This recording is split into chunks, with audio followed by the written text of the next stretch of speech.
मुल्क में सोने की कीमतें आउट ऑफ कंट्रोल हो गयी। रेट में गुज़िश्ता रोज कमी के बाद आज कारोबारी हफ्ते के आखिरी रोज दोबारा बड़ा इजाफा देखा गया। फी तोला सोने की कीमतों में 2500 से जायद का इजाफा हो गया।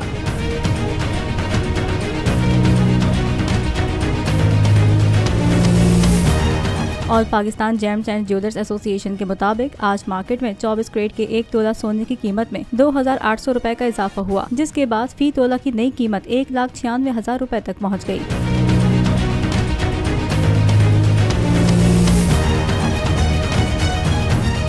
इसी तरह 10 ग्राम सोने की कीमत 2400 रुपए इजाफे से 1,68,038 रुपए है। आलमी सराफा बाजार में सोने का भाव $19 इजाफे से $1,843 फी ओंस है।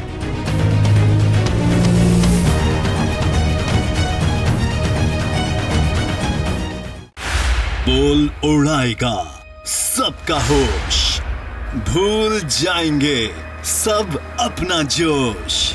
देखिए पाकिस्तान की सबसे बड़ी PSL ट्रांसमिशन सकलैन मुश्ताक, रमीज राजा, सुहेब अलवी, जमील फारूकी और फहीम खान के साथ खेल का जुनून रोजाना रात 11 बजे सिर्फ बोल न्यूज पर।